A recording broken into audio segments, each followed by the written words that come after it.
স্তরদহনের অগ্নিশিখা লেখিকা জোনাইয়া জিনু পর্ব 56। তুর্যের কথায় তারা সঙ্গে সঙ্গে কান্না বন্ধ করে দেয়। এবার সে নাক টেনে কাঁদছে, তবে চোখের পানি পড়ছে না। এবার তুর্য তারাকে থামতে দেখে এবার সে তার বুক থেকে তারাকে উঠিয়ে তার চোখের সামনে আনে।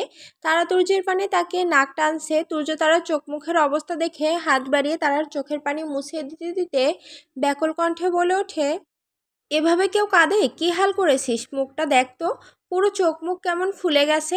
আমাকে জ্বালাতে খুব ভালো লাগে তোর, তাই না?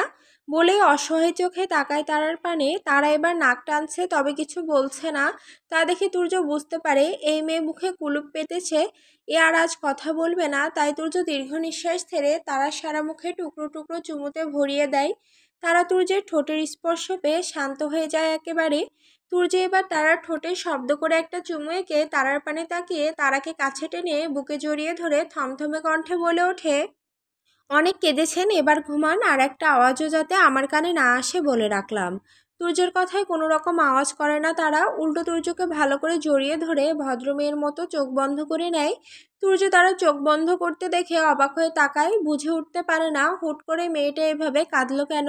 বেশ ভালোই তো ছিল, তাহলে কি এমন হলো হঠাৎ যে এভাবে কাঁদলো?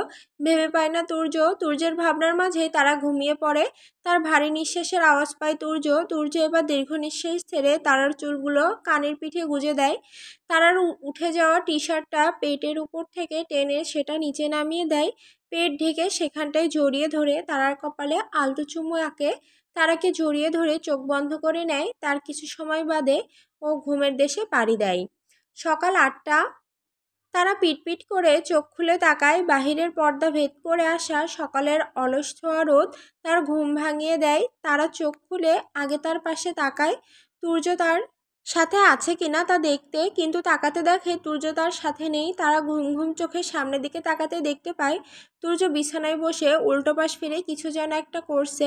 তার দিকে পিঠ দিয়ে বসার দরুন দেখা যাচ্ছে না। তারা তুর্যকে দেখে অলস ভঙ্গিতে বিছানা দিয়ে গড়াতে গড়াতে এসে তুর্যের হাতের নিচ দিয়ে মাথা ঢুকিয়ে দেয়, তুর্যের কোলে মাথা রাখে। তুর্য বসে বসে ল্যাপটপে একটা কাজ করছিল, এমন সময় তারা তার কোলে মাথা রাখায় সে পাশ ফিরে তাকায়। তাকিয়ে তারাকে দেখে ল্যাপটপটা অফ করে তারার পানে তাকিয়ে হালকা হাসে। হাত বাড়িয়ে তারার গালে স্লাইড করতে করতে আদুরে কণ্ঠে বলে ওঠে, ঘুম হয়েছে আমার বাবুইয়ের? তুর্যের কথা শুনে তারা হালকা হেসে বলে ওঠে, হুম। তারার কথা শুনে তুর্য হালকা হেসে তারার এলোমেলো চুলগুলো গোছাতে গোছাতে বলে ওঠে, ওকে, তাহলে ফ্রেশ হয়ে আয়, আর তারপর নিচে গিয়ে একসাথে ব্রেকফাস্ট করবো, চল। তুর্যের কথা শুনে তারা মাথা নাড়িয়ে সায় জানায়। তা দেখে তুর্য ঝুঁকে তারার ঠোঁটে ছোট্ট একটা চুমু আঁকে। তাতে তারা তৃপ্তির হাসি হাসে। তারা এবার অলস ভঙ্গিতে তুর্যের কোল থেকে মাথা উঠিয়ে বিছানা থেকে নামে।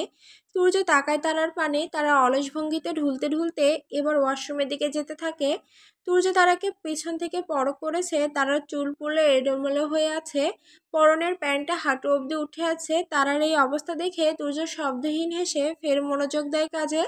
প্রায় 20 মিনিট পর একেবারে ফ্রেশ হয়ে বের হয় তারা। এখনো সে হেলছে। তুর্য কাজ শেষ করে কাভার্ড খুলে যেন কি করছিল, এমন সময় তারাকে বের হতে দেখে সে পেছন ফিরে তাকায়। আর তাকাতে দেখে তারা টি শার্ট পুরো উপর দিক থেকে ভিজে একাকার, তার উপর সে এখনো কেমন অলসের মতো টুলছে। তুর্য তারার কাণ্ড দেখে হতাশার নিঃশ্বাস ফেলে। কাভার্ড থেকে টাওয়াল বের করে এগিয়ে যায় তারার কাছে। তারার সামনে এসে তারার মুখ গলা মুছাতে মুছাতে মৃদু রাগী কণ্ঠে বলে ওঠে, কি করেছিস? টি শার্টটার ভিজে পুরো একাকার হয়ে গেছে। বলে তুর্য তারার মুখ গলা টি শার্ট মুছে দিতে থাকে। তারা ঠোঁট উল্টে দাঁড়িয়ে থাকে। তুর্য এবার তারার মুখ মুছিয়ে দিয়ে রাগী কণ্ঠে বলে ওঠে, আর যাতে না দেখে এভাবে, তাহলে কিন্তু মার একটাও মাটিতে পড়বে না, সব তোর ওই সুন্দর গালে পড়বে বলে দিলাম। তুর্যের কথায় তারা ঠোঁট উল্টে কাঁদো কাঁদো ফেস করে তাকায়। তা দেখে তুর্য আগের নাই বলে ওঠে, এরকম ইমোশনাল ফেস করে লাভ নেই, আমাকে ব্ল্যাকমেল করা যাবে না, এই আমি বলে দিলাম। তুর্যের কথায় তারা এবার মুখ ভোঁতা করে ফেলে। তা দেখে তুর্য তারার হাত ধরে থমথমে কণ্ঠে বলে ওঠে, অনেক হয়েছে, এবার আয়, তোকে একটা জিনিস দেবার আছে আমার। বলে তারাকে আর কিছু বলতে না দিয়ে তারার হাত ধরে কাবার্ডের সামনে দাঁড় করায়। তারা তা দেখে এবার ভ্রুকুচকে তাকায়। তুর্য তারার হাত ছেড়ে কাবার্ড থেকে একটা ব্রিফকেস বের করে তারার সামনে এনে ধরে। তারা তা দেখে এবার অবাক কণ্ঠে বলে ওঠে, এটাই কি তুর্য ভাই? তারার কথায় তুর্য এবার হালকা হেসে ব্রিফকেসটা তারার হাতে ধরিয়ে দেয়। তারা সেটার ভার সইতে না পেরে হাত ফসকে পড়ে যেতে নিলে ভালো করে ধরে। ভ্রু কুচকে তাকায় তুর্যের পানে। তুর্য হালকা হেসে বলে ওঠে, এটাই তোর কাবিননামার 5 কোটি টাকা ও আমার বাড়ির ও কোম্পানির দলিল সহ সব দেওয়া আছে। নিয়ম অনুযায়ী এগুলো বাসর রাতে পরিশোধ করতে হয়, কিন্তু তখন এর কোনো কিছুই আমার কাছে ছিল না, তাই আজ দিলাম। তুর্যের কথায় তারা অবাক কণ্ঠে বলে ওঠে, এত টাকা দিয়ে আমি কি করব তুর্য ভাই? খাবো না মাথায় দিব? আমার এত টাকা চাই না, এসব আপনি আপনার কাছে রেখে দিন। বলে ব্রিফকেসটা এগিয়ে দেয় তুর্যের দিকে। তুর্য তা দেখে শান্ত কণ্ঠে বলে ওঠে, প্রথমত এটা তোর প্রাপ্য, দ্বিতীয়ত এই টাকাগুলো তোর, আমার নয়। তাই এটা দিয়ে তুই খাবি না মাথায় দিবি তা আমি জানি না, তোর কাছে রেখে দে, কখনো কাজে লাগিয়ে যেতে পারে। আর হ্যাঁ, এ নিয়ে আর আমি একটা কথাও শুনতে চাই না যে এই টাকাগুলো তোর চাই না, এটা তোর অধিকার, তাই এগুলো তোকে আমি দিলাম ইসলামী মতে। বিয়ের দেনমোহর যত তাড়াতাড়ি পারে পরিশোধ করা ভালো, আমিও তাই করলাম। তাই এই নিয়ে আমি আর একটা কথাও শুনতে চাই না, বুঝলি? শেষের দিকে একটু কঠিন কণ্ঠে কথাগুলো বলে তুর্য। তুর্যের কথা শুনে তারা অসহায় চোখে তাকায় ব্রিফকেসটার দিকে। সে ভেবে পায় না এত টাকা দিয়ে সে কি করবে। আবার এদিকে তুর্যও বলে দিয়েছে এই নিয়ে আর কথা শুনতে চায় না। তারাকে চুপচাপ দাঁড়িয়ে থাকতে দেখে সে এবার বলে ওঠে, ড্রেস চেঞ্জ করে নিচে আয়, আমি অপেক্ষা করছি, একসাথে খাবো। বলেই তুর্য যেতে নিলে কি মনে করে যেন ফের ফিরে আসে। তারা তুর্যকে ফিরে আসতে দেখে তাকায় তুর্যের পানে। তুর্য তারার দিকে তাকিয়ে কর্কশ কণ্ঠে বলে ওঠে, তোর নোজ পিয়ারিং করা না? তুর্যের হুট করে এমন কথা তারা থতমত খেয়ে আমতা আমতা করে বলে ওঠে, হ্যাঁ হ্যাঁ।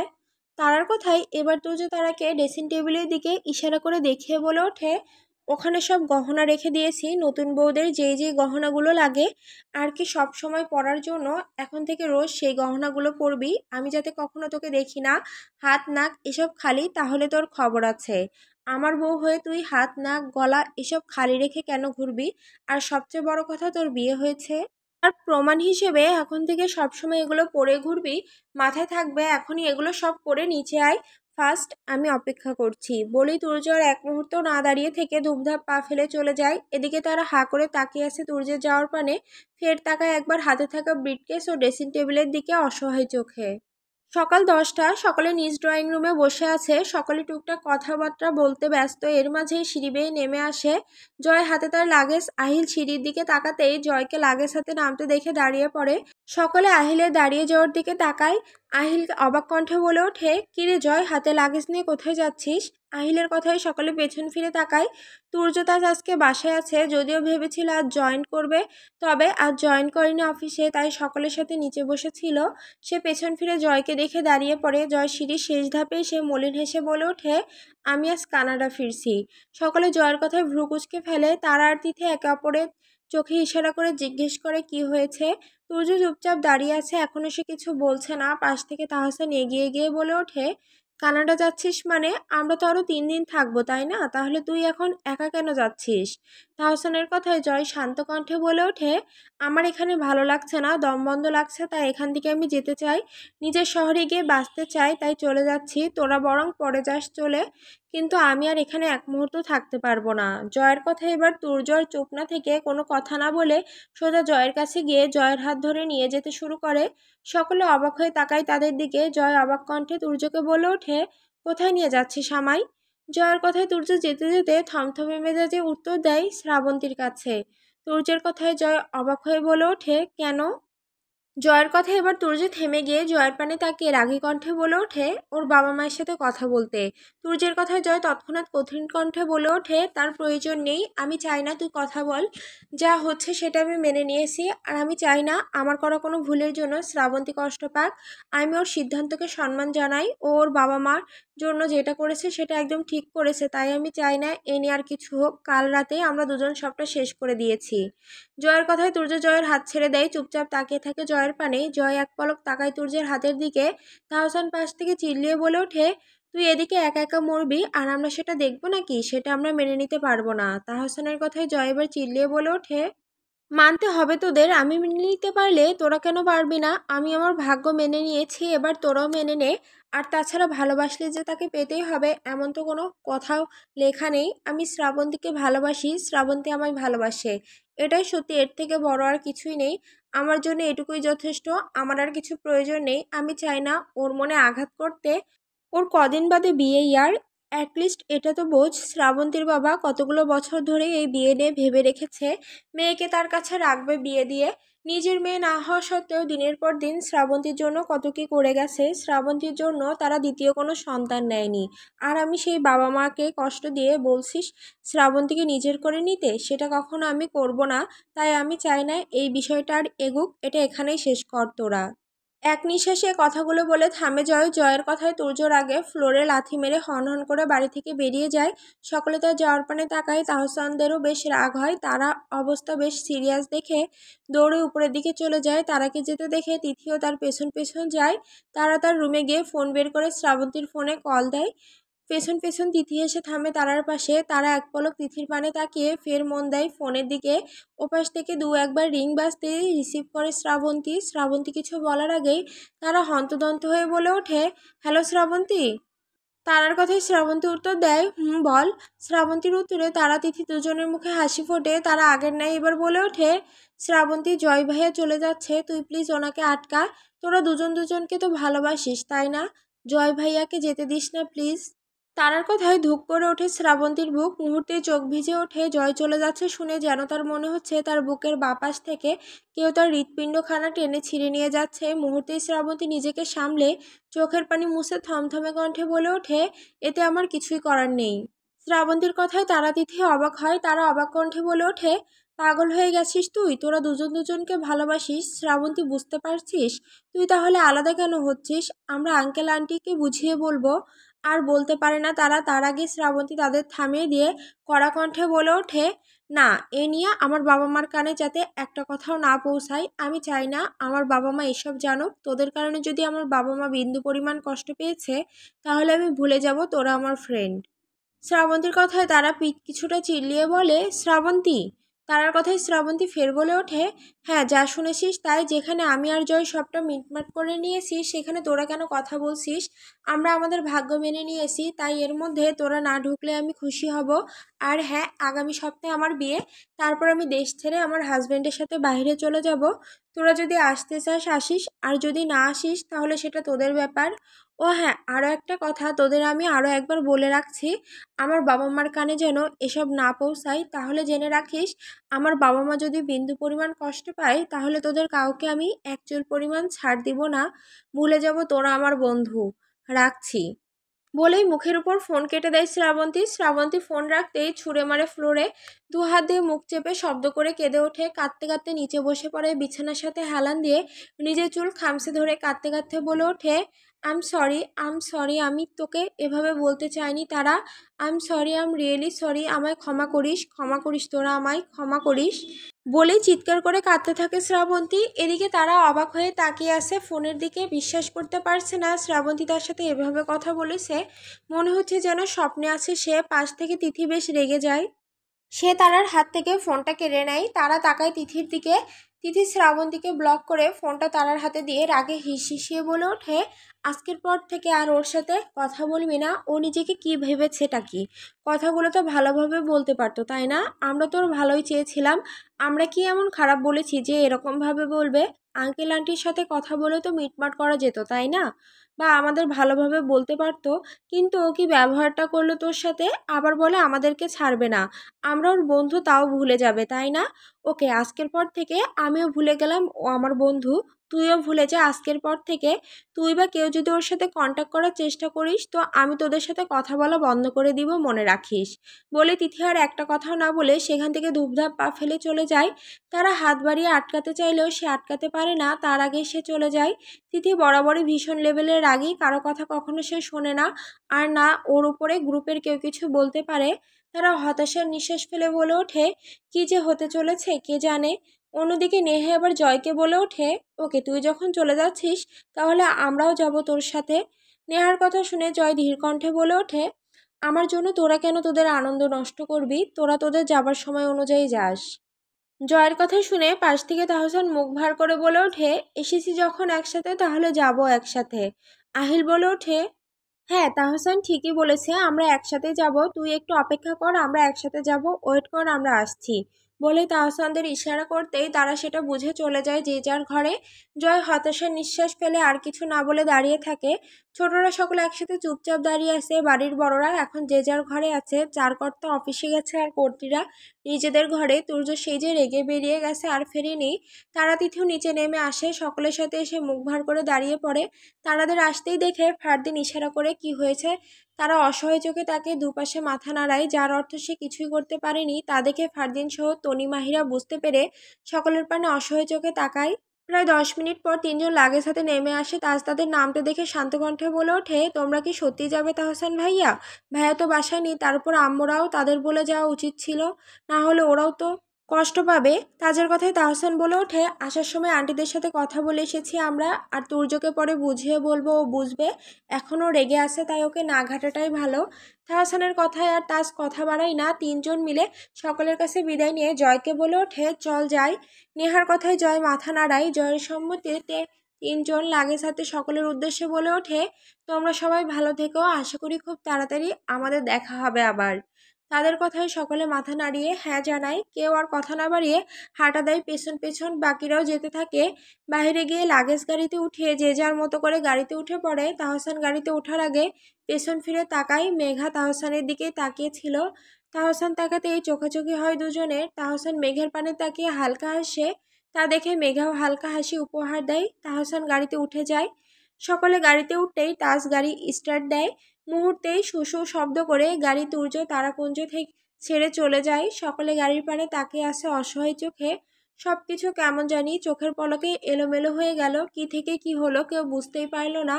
এভাবে যে চারটা মানুষ হুট করে চলে যাবে কেউ ভাবতেও পারেনি। 7টি মাস পর সময় থেমে থাকে না, কেউ চাইলেও না। সে কখনো ধীর পায়ে হেঁটে যায়, কখনো দৌড়ে পালায়, কখনো নিঃশব্দে, আবার কখনো ছড়িয়ে দেয় কোলাহল।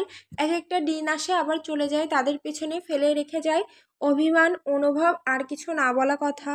সূর্য প্রতিদিন উঠে আবার ডুবে যায়। আকাশ বদলায় রং, বাতাস বদলায় গন্ধ, আর ক্যালেন্ডারে পাল্টাতে থাকে মাসের নাম। গ্রীষ্ম এসে পুড়িয়ে দেয় দুপুর, বর্ষা ভিজিয়ে দেয় বিকেল, রোজাও চলে যাচ্ছে বলতে গেলে। শরতের আকাশে জমে সাদা মেঘ, হেমন্তে ঝরে যায় পাতা। আর সময় সে নিজের খাতায় লিখে রাখে শুধু তার হিসেব। এই 7 মাসে অনেক কিছু বদলে গেছে। সেদিনের পর থেকে আর শ্রাবন্তীর সাথে কেউ যোগাযোগ করেনি। বললে ভুল হয়, সেটা চেষ্টা করেছিল তারা সহ বাকিরা, তবে তিথির আড়ালে, কিন্তু পারেনি যোগাযোগ করতে শ্রাবন্তীর সাথে। শ্রাবন্তীর বিয়ের পর দিনই নাকি চলে গেছে বিদেশে তার হাজবেন্ডের সাথে। পাশাপাশি তার বাবা মাও বিদেশে সেটেল হয়ে গেছে। সেইটুকু খোঁজ তারা পেয়েছে, তারপরও অনেক চেষ্টার পরও পারেনি যোগাযোগ করতে। একসময় হাল ছেড়ে দেয় সে। এখন আর খোঁজ করে না শ্রাবন্তীর, আর না শ্রাবন্তী তাদের সাথে যোগাযোগ করে। সেই রাগে তারাও আর খোঁজে না তাকে। খারাপ লাগলেও আর খোঁজে না। জয় কানাডা চলে যাবার পর সেখানে নিজেকে গুছিয়ে নিয়েছে আগের মতো। এখন নিজের কাজে নিজেকে ব্যস্ত রাখে। মাঝে মাঝে কথা বলে সকলের সাথে সময় করে। তারাকুঞ্জের সকলের সাথে তাহসান, আহিল, জয় ও নেহা ভিডিও কলে কথা বলে। বেশ ভালোই দিনকাল পার হচ্ছে সকলের। তারা তুর্যের সংসারও বেশ ভালোই চলছে, সাথে তাজ তিথিরও। এই 7 মাসে তারা অনেকটা বদলেছে। তিথির সাথে থাকতে থাকতে বেশ অনেক কিছুই সে শিখে গেছে। তিথি মোটামুটি বেশ ভালো রান্না করতে পারে, আর তারা তিথি রান্না করলে তার পাশে দাঁড়িয়ে সবটা দেখে শিখে। এর মাঝে সে রমজানে অনেকবার ইফতারি ও নানান পদের রান্নাও করেছে। তুর্য নিষেধ করলেও সে রান্না করে। তুর্য আর বাধা দেয় না। তারার আগ্রহ দেখে সেও চায় কিছুটা গিন্নি হলে ভালোই হয়। যদিও এই 7 মাসে সে অনেকটাই গিন্নি হয়ে গেছে। একটা গিন্নি গিন্নি ভাব এসেছে তার মাঝে। তারা আর তিথির গ্রুপরা এখন 3rd ইয়ারে উঠেছে মাত্র 3 থেকে 4 দিন হলো। তবে তারা কলেজ যায় না, বাসায় থেকেই পড়াশুনো করে। যেহেতু কলেজ তাদের অনেকটা দূরে, তাই তুর্য মানা করে দিয়েছে কলেজ যেতে। সে নিজ দায়িত্বে প্রতিদিনের পড়া, নোট সবকিছু নিজ দায়িত্বে তারা তিথিকে যোগাযোগ করে দেয়। দুজনের জন্য 3টে টিচারও রাখা হয়েছে, যাতে তাদের কোনো সমস্যা না হয়। আর শেষ রোজা বলতে বলতে কিভাবে যে রোজা পার হয়ে গেল কেউ বুঝতেই পারল না। চোখের পলকেই যেন রহমতের দিনগুলো পেরিয়ে গেল ভাবা যায়। এই তো মনে হচ্ছে সেদিন প্রথম রোজা শুরু হলো, আর বলতে বলতে শেষ হয়ে গেল, টেরই পেল না কেউ। রাত 10টা। তারা আর তিথি ড্রয়িং রুমে সব লাইট অফ করে ড্রিম লাইট ও ঝাড়বাতি জ্বালিয়ে আশিকি মুভি দেখছে বেশ মন দিয়ে। দুজনের হাতেই একটা পপকর্নের বাটি নিয়ে খাচ্ছে আর হাঁ করে সিনেমাটা দেখছে। আর পুরো ড্রয়িং রুমটাকে একটা সিনেমা হল হল ভাব করে রেখেছে। দুজনে যখন সিনেমা দেখতে ব্যস্ত তখন বাসায় প্রবেশ করে তুর্য। তাজ বাসায় ঢুকতেই ড্রেসিং রুমে বসে বসে টিভি দেখা তারা আর তিথির ওপর চোখ যায়। দুজনে বেশ মন দিয়ে টিভি দেখছে। তারা এখনো খেয়াল করেনি তাদের আসা। তুর্য এক পলক তাকে সোজা উপরে চলে যায়। তার সিঁড়ি বেয়ে উঠতে উঠতে হাঁক ছেড়ে তিথিকে ডেকে ওঠে, তিথি রুমে এসো। আর তারা রুমে যা, ভাইয়া এসেছে বলে উপরে চলে যায়। তিথি আর তারা দুজনে তাকায় পেছন ফিরে। নিজেদের বর আসার খবর পেয়ে দুজনেই তড়িঘড়ি টিভি অফ করে ছুট লাগায় নিজেদের রুমের দিকে। তারা নিজের রুমে এসে দেখে তুর্য রুমে নেই। বিছানার উপর ওয়ালেট, ফোন, ঘড়ি এসব পড়ে আছে। তারা ওয়াশরুমের দিকে তাকায়। ওয়াশরুমে দরজা আটকানো। তারা বুঝতে পারে তুর্য ওয়াশরুমে গিয়েছে। তারা দাঁড়িয়ে না থেকে ওনাটা বিছানার উপর রেখে তুর্যের বিছানার উপর ফেলে রাখা জিনিসগুলো গুছাতে থাকে। মিনিট পাঁচেক পর তুর্য একেবারে শাওয়ার নিয়ে বের হয়। তারা দরজা খোলার আওয়াজ পেয়ে তাকায়। তুর্যর ভেজা শরীরে শুধু একটা কালো রঙের ট্রাউজার পরে আর টাওয়াল কাঁধে ঝুলিয়ে বের হয়। তুর্য তারাকে দেখে ক্লান্ত শরীরে এগিয়ে এসে বিছানায় বসে। তুর্য বিছানায় বসতেই তারা এগিয়ে গিয়ে বিছানার সামনে দাঁড়ায়। তুর্যের কাঁধ থেকে টাওয়ালটা নিয়ে তুর্যের মাথা মুছে দিতে থাকে। তুর্য তারার কোমর দুহাতে পেঁচিয়ে ক্লান্ত ভঙ্গিতে বুকে মাথা রাখে।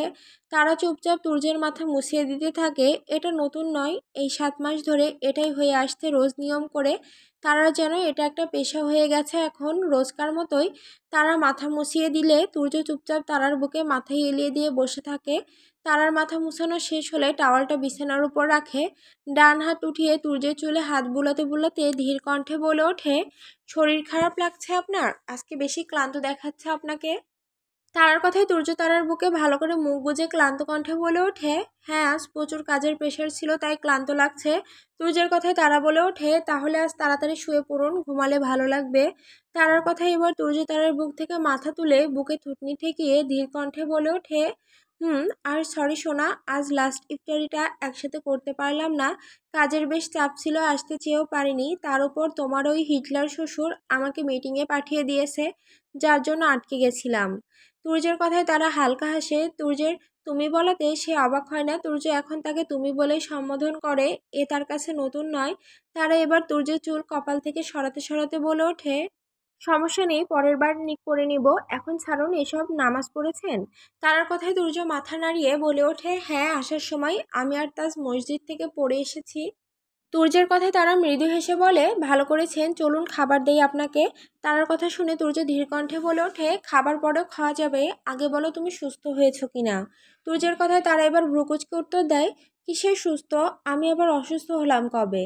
তারার কথায় তুর্য কিছুটা ভাঙা কণ্ঠে বলে ওঠে, পিরিয়ড ভালো হয়েছে তোমার সেটা জিজ্ঞেস করেছি। আজ নিয়ে 7 দিন হয়ে গেল। আমার এখন রাগ লাগছে, সহ্য হচ্ছে না আর দূরত্ব। কবে ভালো হবে এসব? এদিকে পিরিয়ডের চক্করে আমি উপোস থেকে মরছি। তুর্যের এহেন কথায় লজ্জায় পড়ে যায় তারা। সে এবার আমতা আমতা করতে থাকে, লোকটাকে নিয়ে পড়েছে বিপদে। মুখে কথা আটকায় না, যখন যা আসে তাই বলে দেয়। আর এদিকে সে লজ্জায় মরে। তুর্য তারাকে চুপ থাকতে দেখে হিসিয়ে বলে ওঠে, কি হলো, বলছো না কেন? পিরিয়ড ভালো হয়েছে? তুর্যের কথায় এবার তারা আমতা আমতা করে বলে ওঠে, হ্যাঁ হ্যাঁ হ্যাঁ হয়েছে। মুহূর্তে খুশিতে চিকচিক করে ওঠে তুর্যের চোখ মুখ। সে স্বস্তির নিঃশ্বাস ফেলে বলে ওঠে, যাক বাবা বাঁচলাম, আজ অন্তত আর উপোস হবে না আমাকে। তুর্যের কথায় তারা লজ্জায় মাথা নিচু করে ফেলায়। তা দেখে এবার তারা ব্যস্ত কণ্ঠে বলে ওঠে, লাইট অফ করে আসো। তুর্যের কথায় তারা তুর্যের পানে তাকায়ে ভুরু কুচকে তাকিয়ে বলে ওঠে, লাইট কেন অফ করব? আপনি খাবার খাবেন না? তারার কথায় তুর্য বাঁকা হেসে তারাকে বলে ওঠে, আগে বউ তারপর খাবার। তুর্যের কথায় তারা আমতা আমতা করে বলে ওঠে, মামা মানে? তারার কথায় তুর্য আগের ন্যায় বলে ওঠে, মানে হলো এই 1 সপ্তাহ আমাকে উপোস রেখেছ, এখন তার সুদে আসলে পূর্ণ করব। আজকে পুরো রাত আমার, গোল্লাই যাক খাবার, আগে বউ খাবো তারপর খাবার। তুর্যের কথায় তারা তড়িঘড়ি করে বলে ওঠে, এই নানা এমন করবেন না, ভাইয়া ভাবি এখনই খেতে ডাকবে, না যেতে পারলে মান সম্মান যাবে। খাবার খেয়ে এসে যা করার করবেন। তারার কথায় তুর্য মুখ ঝামটা মেরে বলে ওঠে, রাখো তোমার ভাইয়া ভাবি, গিয়ে দেখো তারাও রোমান্স শুরু করে দিয়েছে, তাই এখন আমরাও শুরু করব, তাই রেডি হও সোনা, আজ কাঁদলেও ছাড় পাবে না। তুর্যের কথায় তারা ভয়ে শুকনো ঢোক গেলে তুর্য বাঁকা হেসে তারাকে ছেড়ে উঠে গিয়ে লাইট অফ করে দেয়। শুধু জ্বালানো থাকে ড্রিম লাইট। তুর্য এগিয়ে আসে তারার দিকে। তারা দেখে ঘাবড়ে যায়। তুর্য তারার কাছে এসে তারাকে ধাক্কা মেরে বিছানায় ফেলে দিয়ে তারার উপর নিজে ঝুঁকে পড়ে। তারা তা দেখে ভয়ে কাঁপা কাঁপা কণ্ঠে বলে ওঠে, তুর্য ভাই, প্লিজ গতবারের মতো এমন করবেন না। তারার কথায় তুর্য তারার গলা থেকে হাত দিয়ে স্লাইড করে নিচের দিকে নামতে নামতে বাঁকা হেসে বলে ওঠে, সরি বেবি, গতবারের থেকেও কঠিনটা হবে এবার। ওটা না করলে যে তুমি কাঁদবে আর পাশের রুম থেকে তোমার ভাইয়ে ভাবি শুনবে, সেটা আমি চাই না। ভুল মানুষ একবার করে, বারবার নয় বেবি। তাই আম রিয়েলি সরি সোনা। তারা ভয়ে শুকনো ঢোক গেলে তুর্য তা দেখে বাঁকা হেসে হাত বাড়িয়ে তারার পাশ থেকে ওড়নাটা নিয়ে তারার মুখ বাঁধতে শুরু করে। তা দেখেই তারা মাথা নাড়িয়ে না না করে বাধা দিতে থাকে। তবে কাজ হয় না এতে। তুর্য তারার মুখ বেঁধে শান্ত হয় না। তারার হাত ছোটাছুটিতে কিছুটা বিরক্ত হয়। সে এবার তারার পরনে জামা একটানে খুলে ফেলে তারাকে কিছুটা টেনে বালিশে শুইয়ে দেয়। তারা দুই হাত উঁচু করে বিছানার সাথে তারার পরনে জামা দিয়ে তার হাত বেঁধে ফেলে। তারা ভয়ে ছটফট করছে তা দেখে তুর্য কিছুটা উঁচু হয়ে তারার পুরো শরীর তার মাতাল চোখ দিয়ে পরখ করে বাঁকা হেসে বলে ওঠে, উফ baby, why are you so hot, so beautiful. Your body is just so hot my hot wife. বলেই দুর্য বাঁকা হেসে তারার কানের কাছে গিয়ে ফিসফিস করে বলে ওঠে, গতবার তো জ্ঞান হারিয়েছিলেন, তো এবারও কি সহ্য করতে না পেরে জ্ঞান হারাবেন? তুর্যের কথায় শুধু তারা ছটফট করতে থাকে তা দেখে তুর্য ফের বলে ওঠে, লাভ নেই সোনা, এত ছটফট কেন করছো শুনি? আমার কিছুই করার নেই। প্রতি মাসে যে তুমি আমাকে 7 দিন করে উপোস রাখো, এটা কেবল তারই উসুল সোনা। তাই সরি, জ্ঞান হারানোর জন্য তৈরি হও। বলেই তুর্য তারার পুরো শরীরে ঠোঁট দ্বারা স্পর্শ করতে থাকে। তারা শুধু কাতরাচ্ছে, ছটফট করছে তুর্যের এই মাতাল করা স্পর্শে। তুর্য এবার ধীরে ধীরে তার স্পর্শ আরও গাঢ় করে, যার দরুন তারা সহ্য করতে না পেরে কান্না করতে শুরু করে। তবে সেই কান্না পৌঁছায় না তুর্যের কানে। সে তো মেতে আসে তারাতেই। রাত যখন গভীর, একদম মাঝরাত, আকাশটা ঘন কালো, কিন্তু তার বুক চিরে ফুটে আসে এক টুকরো চাঁদ। নিঃশব্দে আলো ছড়াচ্ছে চারদিকে, চারপাশে নিস্তব্ধতা এমন গভীর যে নিঃশ্বাসের শব্দও কানে লাগে। গাছের পাতাগুলো স্তব্ধ, এক বিন্দু নড়াচড়া নেই, এমনকি হাওয়াও যেন সাহস নেই নিঃশব্দতাকে ভাঙার। দূরে কোথাও একাকী পেঁচার ডাক কানে এসে ধাক্কা দিয়ে মিশিয়ে যায়। এই মাঝরাতে পলকহীনভাবে তাকিয়ে আছে তুর্য জ্ঞানশূন্য তারার পানে। তারা জ্ঞানশূন্য হয়ে পড়ে আছে তুর্যের ভয়ঙ্কর স্পর্শে। একসময় জ্ঞান হারায় তারা। তুর্য নিজে গিয়ে ফ্রেশ হয়ে এসে তারাকে চেঞ্জ করিয়ে দিয়ে সুন্দর করে শুয়ে দেয়। তার ভয় লাগছে না। প্রথমবার যখন তারা জ্ঞান হারিয়েছিল তখন ভয় লেগেছিল, তারপর 7 মাসে ধীরে ধীরে সেই ভয় কেটে উঠেছে। সে জানে তারার উপর একটু বেশি চাপ পড়ে যাবার জন্য জ্ঞান হারিয়েছে সে। সকালে উঠলেই সব ঠিক হয়ে যাবে, তাই আর সে বেশি একটা ভয় পায় না। তুর্য তারার কপালে এবার ভেজা ঠোঁটের স্পর্শ করে হালকা হেসে বলে ওঠে, তোর সাথে কাটানো প্রতিটি রাত আমার জন্য শ্রেষ্ঠ রাত জানিস। তোকে যখন প্রতি রাতে নিজের করে পাই তখন অদ্ভুত এক শান্তি লাগে। মনে হয় তোর আর আমার সমস্ত দূরত্ব শেষ হচ্ছে। কি অদ্ভুত এক শান্তি। তোর কাছে আসলে উন্মাদ হয়ে যাই আমি, সামলানো কষ্ট হয়ে যায় নিজেকে। এখন তো মনে হচ্ছে 14 বছর তোর কাছ থেকে দূরত্ব বাড়িয়ে ভুল করেছি। আরও আগে ফিরে এলে পারতাম, তাহলে এতদিনে শিওর আমার বাচ্চা তোর কোলে থাকতো। এখন আফসোস লাগছে কেন আগে এলাম না, কেন 14টি বছর নিজেকে এভাবে কষ্ট দিয়েছিলাম। নিজের উপর এখন রাগ হচ্ছে জানিস। ইস, কতগুলো বছর নষ্ট করলাম। বলেই আফসোস করতে থাকে তুর্য। তারা জ্ঞানশূন্য হয়ে পড়ে আছে। তুর্য এবার হালকা এসে তারার পানে তাকিয়ে ফের বলে ওঠে, তবে যাই হোক না কেন, সময় যত দেরিতে আসুক না কেন, পরিস্থিতি যত কঠিনই হয়েছে, তোকে আমি পেয়েছি এই সত্যিটাই আমার জীবনের সবচেয়ে বড় আশীর্বাদ। তোকে পাওয়াটাই আমার জীবনের শ্রেষ্ঠ অর্জন। তুই আমার জীবনের এমন এক উপহার যা আমার রব, আমার আল্লাহ তাআলা নিজ হাতে আমার কপালে লিখে দিয়েছেন। তুই শুধু একটা নাম না বাবুই, তুই আমার জীবন, আমার নিঃশ্বাস, আমার বেঁচে থাকার একমাত্র প্রেরণা। তোকে গত 14টা বছর কত শত কোটির উপরে যে আল্লাহর কাছে চেয়েছি আমি জানি না। হয়তো তার জন্য আল্লাহ আমাকে তোকে আমার করে দিয়েছেন। হাজার হাজার শুকরিয়া আদায় করি আমার আল্লাহর দরবারে, কারণ তুই আমার সেই নেক দোয়ার ফল, যে দোয়া আমি অন্তর দিয়ে চেয়েছিলাম। এই পৃথিবীর লাখো মানুষের ভিড়ে, লাখো চেনা অচেনার ভেতর আমার শান্তির ঠিকানা তুই, শুধুমাত্র তুই। তুই আমার একমাত্র ভালো থাকা, ভালোবাসা, একমাত্র আশ্রয়, আমার তুই বাবুই। এই তুর্য তোকে ছাড়া নিঃস্ব। তারা ছাড়া এই পৃথিবী, এই আলো, এই বাতাস সবই তুর্যের জন্য অচেনা, অর্থহীন। তুই আমার সকাল, তুই আমার রাতের শেষ কল্পনা। তুই পাশে থাকলে আমার চারপাশ আলোয় ভরে ওঠে, তুই না থাকলে আমি কিছুই না, একদম কিছুই না। তুই আমার বুকের ভিতর লুকিয়ে থাকা সবচেয়ে নরম অনুভব। তুই যদি কখনো জানতে পারতিস তোর জন্য এই তুর্য কতটা পাগল, কতটা নিঃস্ব, কতটা নির্ভরশীল, তাহলে তুই বুঝতে পারতি ভালোবাসা আসলে কতটা গভীর হতে পারে। তুই আমার প্রথম এবং শেষ চাওয়া ও ভালোবাসা। তারাবিহীন তুর্যের চোখ আর কোনো নারীতে আকৃষ্ট করে না। পৃথিবীর বুকে যতবার আমার জন্ম হবে আমি তুর্য ততবার শতকোটি নারীর ভিড়ে তোকে ঠিক খুঁজে নেব। এই পুরো পৃথিবীতে শতকোটি নারীর ভিড়ে শুধুমাত্র তোকে যায় তুই আমার জীবনের একমাত্র পূর্ণতা, তুই আছিস বলে আমি আছি, তুই আছিস বলে আমার অস্তিত্ব আছে। তুই না থাকলে এই পৃথিবীর কোনো আলোয় আর আলোকিত করে না আমাকে। তুই আমার জীবন নামক সবচেয়ে সুন্দর অধ্যায়। আমি গর্বিত তোকে ভালোবেসে। শুধু এ জন্মে নয়, প্রতি জন্মে আমি তোকে ভালোবাসতে চাই। প্রতি জন্মে তাজরিন খান তারা তুর্যের হয়ে জন্ম নিক, আর তুর্য প্রতি জন্মে তাকে ঠিক এভাবেই ভালোবাসুক। ভালোবাসি আমার বাবুই পাখি, ভালোবাসি তোকে আমি। বলেই তুর্য তারার কপালে স্নেহের পরশ আঁকে। তারার পানে মুগ্ধ চোখে তাকায়। তারপর কিছু একটা মনে পড়তেই সে তারাকে ছেড়ে উঠে ড্রেসিং টেবিলের কাছে চলে যায়। ড্রেসিং টেবিলের ড্রয়ার খুলে একটা কোন অর্গানিক মেহেদি বের করে। সেটা সে আসার সময় নিয়ে এসেছে তারার জন্য। আজ চাঁদ রাত, আর তার বউ মেহেদি পরবে না তা কখনো হয়? মেহরাজ খান তুর্যের বউ হয়ে চাঁদ রাতের দিন তার বউ হাত খালি করে বসে থাকবে? কখনোই না। তাই তো সে সেদিন মেহেদিটা এনেছে, আর আজ সে তার বউকে নিজ হাতে মেহেদি পরিয়ে দেবে। যেই ভাবা সেই কাজ। মেহেদিটা নিয়ে সোজা চলে যায় তারার কাছে। তারার পাশে বসে তার ফোনটা বালিশের পাশ থেকে ফোনটা নিয়ে ইউটিউব থেকে মেহেদি দেওয়ার ডিজাইন বের করে। অত ভালো সে পারে না, আর না কখনো দিয়েছে কাউকে। ছোটবেলায় তারাকে কখনো দেওয়া হয়নি।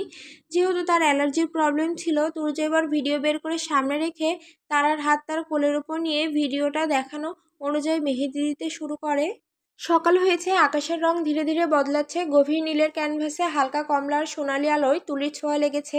পূর্ব আকাশে সূর্যের আগমনী বাড়তে স্পষ্ট রেখা আলোর ভাঁজ ছুঁয়ে যাচ্ছে পৃথিবীর ঘুমন্ত কোণাগুলো। বাতাসে এখনো রাতের শেষ নিঃশ্বাস লেগে আছে, তবে তার ভেতরেই এক নরম উষ্ণতা মিশে গেছে, নতুন দিনের আশার উষ্ণতা।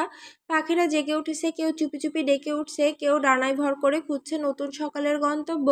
গাছের পাতাগুলো আলোর ছোঁয়ায় হালকা কেঁপে উঠছে, যেন দীর্ঘ সময় নিস্তব্ধ থাকার পর এখন তারা নতুন প্রাণ পেয়েছে। বাতাসে কাঁচা আলো, শিশির মাখা ঘ্রাণ আর এক নিঃশব্দ ভালো লাগা ভেসে বেড়াচ্ছে। দূরে কোথাও আজানের সুর মাটি আর আকাশ ছুঁয়ে ছুঁয়ে ছড়িয়ে পড়ছে, যেন এই নতুন সকালেও আল্লাহর রহমতের পবিত্রতা নিয়ে এসেছে। সময় থেমে আছে কয়েকটা নিঃশ্বাসের জন্য, যেন প্রকৃতি নিজেই দাঁড়িয়ে দেখছে নতুন দিনের শুরুটা ঠিক কেমন হয়। ভোরের আজানের শব্দ শুনেই তারার ঘুম ভেঙে গেছে অনেক আগে। ঘুম থেকে উঠে প্রতিদিনের মতো নিজেকে তুর্যের বুকে এসে উপস্থাপন করেছে নিজেকে। আজ ঈদুল ফিতর, পবিত্র একটা দিন। আজ তারা বিছানা ছেড়ে উঠে চলে যায় ওয়াশরুমে। গোসল করে তাকে নামাজটা পড়তে হবে। ব্যথাতর শরীরটাকে নিয়ে ধীরে ধীরে ওয়াশরুমে যায় সে। ওয়াশরুমে গিয়ে আগে আয়নার সামনে দাঁড়ায়। ওড়নাবিহীন গলার দিকে তার চোখ যায়। গলার হাল বেশ বাজে অবস্থা, জায়গায় জায়গায় কামড় আর লাল দাগ। তারা সেগুলো হাত দ্বারা স্পর্শ করতে ব্যথায় কুঁকিয়ে ওঠে। তখনই তার চোখ যায় নিজের হাতের দিকে, দুহাত ভর্তি মেহেদি রাঙা। তারা অবাক চোখে তাকায় তার হাতের দিকে। নিজের হাতের পানে তাকিয়ে অবাক কণ্ঠে বলে ওঠে, আমায় মেহেদিকে দিয়ে দিল, কাল রাতেও তো হাত খালি ছিল। বলে ভাবতে থাকে তারা। কিছু সময় ভাবার পর হুট করে তার মাথায় আসে তুর্যের কথা। সে অবাক কণ্ঠে বলে ওঠে, তুর্য ভাই দিয়ে দেয়নি তো? বলেই থামে সে। মেহেদি রাঙা হাতের দিকে ভালো করে তাকাতেই সে বুঝতে পারে কাঁচা হাতের ডিজাইন। তার মানে তুর্য ভাই তাকে দিয়ে দিয়েছে। মুহূর্তে তাই ঠোঁট প্রশান্তির হাসি ফোটে। সে হালকা হেসে এবার গিয়ে শাওয়ার ছেড়ে শাওয়ারের নিচে দাঁড়ায়। আর দাঁড়াতে যখন পানি মাথা বেয়ে নিচের দিকে নামতে থাকে, তখন কামড়ের জায়গাগুলো পুরো জ্বলে ওঠে, তাকে কুকিয়ে ওঠে। তারার প্রথমে জ্বালা করলেও পরে সেটা ঠিক হয়ে যায়, আর তারাও শাওয়ার নিতে শুরু করে। প্রায় 15 মিনিট পর শাওয়ার নিয়ে বেরিয়ে আসে তারা। বের হয়ে দেখে তুর্য উঠে গেছে, বিছানা চাদর উঠাচ্ছে। তা দেখে তারা ধীর কণ্ঠে পেছন থেকে বলে ওঠে, উঠে গেছেন? তারার কথায় তুর্য পেছন ফিরে তাকায়। তারাকে দেখে ঘুম ঘুম কণ্ঠে বলে ওঠে, হুম। তুর্যের কথায় তারা হালকা হেসে বলে ওঠে, ঠিক আছে যান, গোসল করে গিয়ে মসজিদ থেকে আপনি আর ভাইয়া ফজরের নামাজটা পড়ে আসুন।